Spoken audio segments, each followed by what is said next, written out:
क्या बताऊं रोहन की माँ। गार्डन गया था, थोड़ा बहुत टहल लिया तो सीने में दर्द होने लगा। अरे जी, आप अपना ख्याल क्यों नहीं रखते हैं? बोली थी मैं कि गार्डन जाना तो टहलना मत, बस ताजी हवा खाकर आ जाना। लेकिन आपको भी अपना ध्यान नहीं रखना होता है। अरे सोचा थोड़ा बहुत टहल लूं, पेट में गैस भी तो बनती है पूरा दिन घर में बैठे बैठे।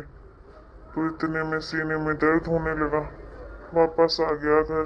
तुम परेशान मत हो, ठीक हो जाएगा कुछ देर में दर्द। अरे जी, मैं तो बोल रही हूँ आपको, बिना दवाई के नहीं ठीक होगा। कहीं बाहर जाकर अच्छे डॉक्टर को दिखाइए, तभी ठीक होगा। मुझे तो बहुत डर लगता है, अगर आपको कुछ हो गया तो मेरा क्या होगा?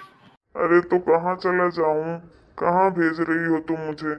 अरे इस उम्र में कहाँ अकेले भटकूंगा। तुम्हारे बेटे तो आते नहीं हैं, कितना भी फोन लगाओ कि आ जाओ बेटा, उनके पास तो टाइम ही नहीं होता हमारे लिए। तो अब तुम बताओ कहाँ ले जाऊं मैं? अब यहाँ के डॉक्टर को तो दिखा ही रहा हूँ। बेटे की भी गलती नहीं है जी, उसके भी बाल बच्चे हैं, उसे भी अपना घर परिवार चलाना पड़ रहा है। अरे तो क्या कमी है हमारे घर में? अरे यहीं रहकर अपना कारोबार शुरू करें, जो कुछ है सब अब बच्चों का ही तो है। थोड़ी बहुत हमारी भी देखभाल कर लेंगे। मुझे तो कभी कभी ऐसा लगता है कि जैसे हम लोगों से पीछा छुड़ाने के लिए दूर रहता है हमारा बेटा। अरे नहीं जी, ऐसा मत कहिए। हमारा बेटा ऐसा नहीं है, बेचारा काम के सिलसिले में रहता है बाहर, बच्चों की पढ़ाई लिखाई। अरे समझता हूँ बच्चों की पढ़ाई लिखाई, लेकिन अब बच्चे भी बड़े हो गए हैं, सब कॉलेज में हैं। अब वो अगर मेरे बहू बेटे यहाँ भी आ जाएंगे तो भी बच्चे अकेले रहकर वहाँ पढ़ाई कर लेंगे। लेकिन नहीं, उन्हें आना ही नहीं है यहाँ, बस एक आध हफ्ते के लिए आते हैं कभी कभार। मैं आज बात करती हूँ रोहन बेटा से, हो सकता है कि आ जाए समय निकाल कर, तो ले जाता आपको कहीं अच्छे डॉक्टर को दिखा देता। ऐसे तो आप धीरे धीरे और कमजोर होते जाएंगे। अरे शकुंतला तुम परेशान मत हो, ठीक हो जाऊंगा मैं, दवाई खा रहा हूँ। आपको पता है, रीना की माँ कल मिली थी गार्डन में, कह रही थी कि ताऊ जी की तबीयत कैसी है। मैंने बोला कि सुधार तो नहीं है, सीने में बड़ा दर्द हो जाता है, जरा सा भी काम करते हैं तो।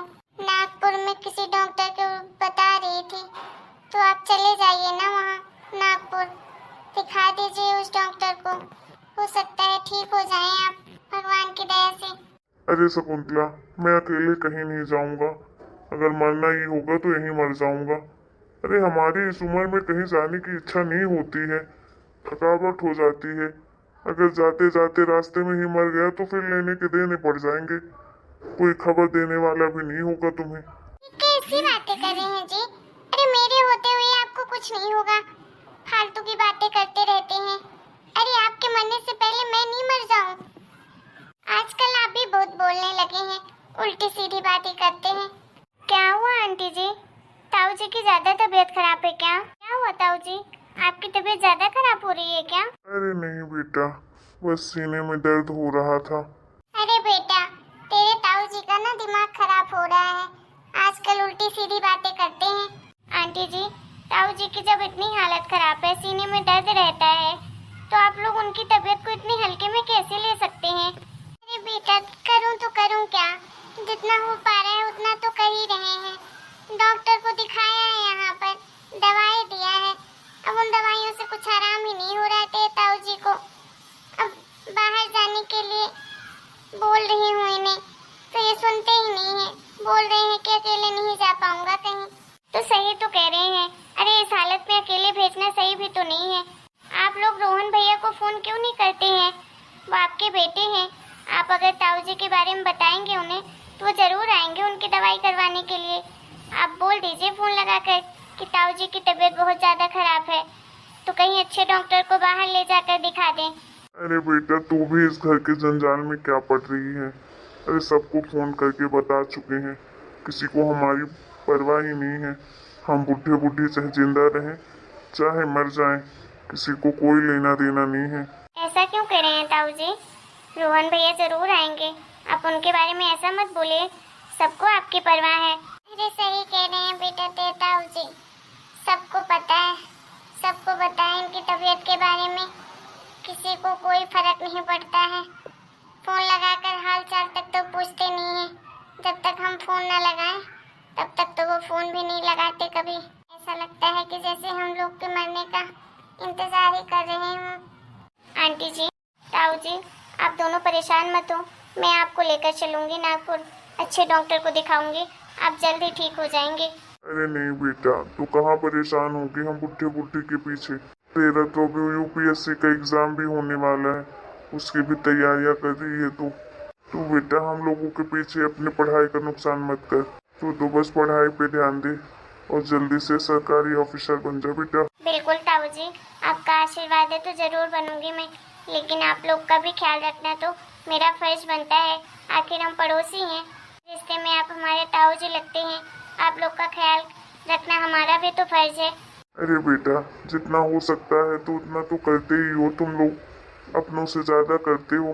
अरे आजकल तो पड़ोसी एक दूसरे का हाल चाल नहीं पूछते, और तुम लोग तो हर दूसरे दिन हमारे घर का हाल चाल, खाना पीना सब कुछ लाते हो हमारे लिए। हमारे ऊपर तो बेटा तुम्हारे घर में बहुत एहसान किए हैं। हमारे बुरे वक्त में तो वही काम आते हैं तुम्हारे घर वाले। अरे ये एहसान वाली कौन सी बात हो गई ताऊ जी? हम तो आपके पड़ोसी हैं और मैं तो आपकी बेटी जैसी हूँ, फिर आप ऐसा क्यों बोल रहे हैं? ठीक है, आप मेरी मदद नहीं लेना चाहते हैं ना? मैं आज ही शोभा दीदी को फोन करके बताती हूँ आपकी तबीयत के बारे में। वो जरूर आपके दर्द को समझेंगी और वो आकर आपको लेकर भी जाएंगी नागपुर अच्छे डॉक्टर को दिखाने के लिए। अरे नहीं बेटा, ऐसी गलती मत करना बेटा। अरे उसका अपना घर परिवार है, अभी उसकी शादी को सिर्फ 6 महीने हुए हैं। ऐसे में बिल्कुल ठीक नहीं रहेगा उसे यहाँ पर बुलाना। अरे उसका अपना दूसरा परिवार है, उसे वहाँ समझने में, रहने सहने में थोड़ा टाइम लगेगा। अभी से ऐसा करेंगे तो हमारी बेटी की घर गृहस्थी में बुरा असर पड़ेगा। इस बारे में कुछ मत बताना मेरी बेटी को बेटा, नहीं तो हमारे बारे में सुनकर वो तो बहुत ही परेशान हो जाएगी। तो परेशान मत हो बेटा, मैं रोहन से बात करूंगी, शायद वही आ जाए। ठीक है आंटी जी, आप बता दीजिएगा, और कुछ काम हो तो जरूर आवाज लगाइएगा मुझे। अब मैं जा रही हूँ। ठीक है बेटा, जाओ पढ़ाई करना मन लगा के। जी ताऊ जी। मैं लगाती हूँ फोन रोहन को, उसी को बुलाती हूँ यहाँ पर। हेलो रोहन। हेलो मम्मी, कैसे फोन किया? कुछ काम था क्या आपको? हाँ बेटा, कैसा है तू?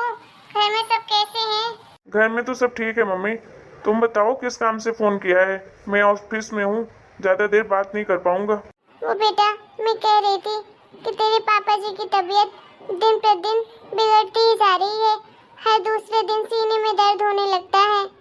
यहाँ के डॉक्टर को भी दिखाया, दवाई खा रहे हैं, लेकिन उससे कुछ आराम नहीं हो रहा है। बेटा मुझे बहुत डर लगता है, अगर उन्हें कुछ हो गया तो क्या करूँगी मैं? बेटा समय निकाल कर आ जाना 1-2 दिन के लिए, अपने पापा जी को ले जाना नागपुर, किसी अच्छे डॉक्टर को दिखा देना।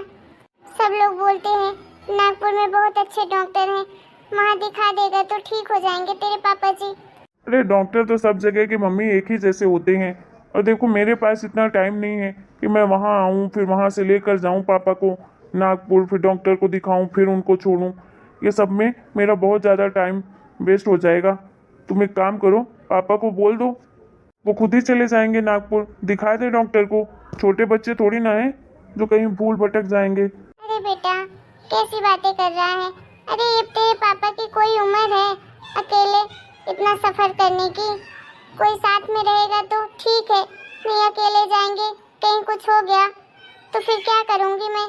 क्या करेंगे तेरे पापा जी? साथ में कोई चला जाता है तो सही था बेटा, इसलिए तो कह रही हूँ कि आजा थोड़ा टाइम निकाल कर। देखो मम्मी, मेरे पास फालतू टाइम नहीं है, मैं नहीं आ सकता हूँ। अगर आपको साथ में ही ले जाना है तो शोभा को फ़ोन कर दो, शोभा को बुला लो ना, आप उसके साथ चले जाना। अरे बेटा शोभा को कैसे बुलाऊं? अरे अभी उसकी शादी को 6 महीने हुए हैं और उसे यहाँ बुला लूंगी। अरे क्या कहेंगे उसके ससुराल वाले? तुझे बुला रही हूँ तो तू आ नहीं रहा है, शोभा को बोल रहा है। अरे क्या तेरा फर्ज नहीं बनता है अपने माँ बाप की देखभाल करने का? तो मम्मी, क्या माँ बाप सिर्फ मेरे हैं? शोभा के नहीं लगते हो क्या आप माँ बाप? उसको भी तो आप उतना ही प्यार करते हो जितना मुझे करते हो। तो सिर्फ अपना फर्ज मैं ही क्यों निभाऊं? शोभा को बोलो, वो आएगी, आपका देखभाल करेगी। मेरे पास इतना टाइम नहीं है फालतू का कि मैं वहाँ आकर बैठ जाऊं। और जब कुछ काम हुआ करे ज़रूरी तभी फ़ोन किया करो।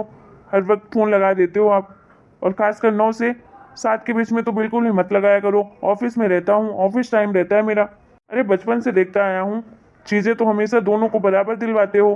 पढ़ाई से लेकर हर एक चीज़ हमेशा बराबर बराबर की है आप दोनों ने। तो फिर फर्ज अकेले मैं क्यों निभाऊं? आपकी बेटी क्यों नहीं निभाएगी? अपनी बेटी को बुलाइए, जिसको इतना ठूस ठूस कर सामान देती रहती हैं। अभी शादी में जो इतना दहेज दिया है, इतने पैसे दिए हैं, इतने सामान दिया है, उसका क्या? ठीक है बेटा, रखती हूँ। क्या हुआ? क्या कहा बेटे ने? वो नहीं आएगा बताया था मैंने तुझे, लेकिन तुम भी कहाँ सुनती हो मेरी।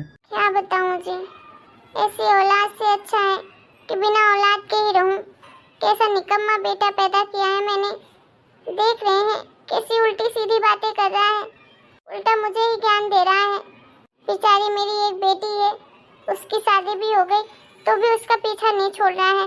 बोल रहा है कि मैं क्यों अपना फर्ज निभाऊं, आप अपनी बेटी को क्यों नहीं बुलाती हैं, वो करेगी आपकी देखभाल। ये नालायक को इतना भी समझ नहीं आता। तेरे बेटी का अपना दूसरा घर परिवार है, वो वहाँ का देखे या यहाँ का देखे। अभी शादी को भी ज़्यादा दिन नहीं हुए, 6 महीने हुए हैं, और इतने में ही मेरे बेटे को इतनी खुन्नस हो गई है। भगवान जाने मेरे और आपके जाने के बाद मेरी बेटी का ये मायका रहेगा भी कि नहीं। ये तो भाई भाभी अभी से ऐसा कर रहे हैं। अरे बहू को क्या दोष देती है? जब बेटा ही निकम्मा है तो खोट तो अपने सिक्के में है। नहीं तो अगर एक लड़का जो चाहे वो कर सकता है। अब जब लड़का अपने माँ बाप की ही इज्जत नहीं करता है, अपनी बहन की इज्जत नहीं करता, तो बल्कि बहू कहाँ से करेगी? जो देखेगी वही तो सीखेगी। अगर लड़का करता हमारी इज्जत तभी तो बहू भी करती। सही कह रहे हैं जी, खोटा तो अपना सिक्का ही है। ऐसी औलाद होने से अच्छा बिना औलाद की ही रहती। एक लड़का था ना होता तो ज्यादा अच्छा होता। गलत कहते हैं लोग कि बेटे होते हैं तो माँ बाप का ध्यान रखते हैं, ख्याल रखते हैं, बुरे वक्त में माँ बाप की सेवा करते हैं। अरे ऐसे बेटे होते हैं क्या जो अपने माँ बाप की सेवा करते हैं, जिसे एक दिन का भी टाइम नहीं है अपने माँ बाप के लिए कि आकर अपने माँ बाप को डॉक्टर को भी दिखा दे, हाल चाल पूछ ले। नहीं, इनको तो कोई लेना देना नहीं है। बस जब आपकी पेंशन आती है तब के लिए फोन लगा देता है कि मम्मी पैसे भिजवा देना, बच्चों के कॉलेज की फीस भरनी है। अरे अब क्या सोच रही हो उसके बारे में? निकम्मा है जैसा भी है तो हमारा बेटा ही। वो हमारी परवाह करे चाहे ना करे, हमें तो करनी ही पड़ेगी। माँ बाप जो हैं। अच्छा तुमने कुछ खाना पीना बनाया हो तो दे दो, खाना खा लेता हूँ, उसके बाद दवाई खाकर आराम करूँगा। ठीक है जी, मैं जाकर लगा देती हूँ आपके लिए खाना, आप हाथ पैर धोकर आ जाइएगा। ठीक है। मेरी वजह से शकुंतला भी बड़ी परेशान रहती है, क्या करूं? कुछ समझ नहीं आता है। लगता है अकेले ही चला जाऊं, दिखा देता हूं डॉक्टर को, हो सकता है ठीक हो जाए। ऐसे में तो शोभा की भी तबीयत बिगड़ जाएगी। मुझे इस हालत में देख देख कर जीवन के सुख दुख की साथी तो सिर्फ और सिर्फ अर्धांगिनी ही होती है। अगर शकुंतला ना होती तो पता नहीं मैं कब का इस दुनिया से चला गया होता। हेलो दोस्तों, इसका नेक्स्ट पार्ट देखने के लिए थोड़ा सा आपको वेट करना पड़ेगा। और वीडियो कैसा लगा है कमेंट करके ज़रूर बताइएगा। वीडियो पसंद आया हो तो प्लीज़ वीडियो को लाइक करें, शेयर करें और चैनल को सब्सक्राइब करें।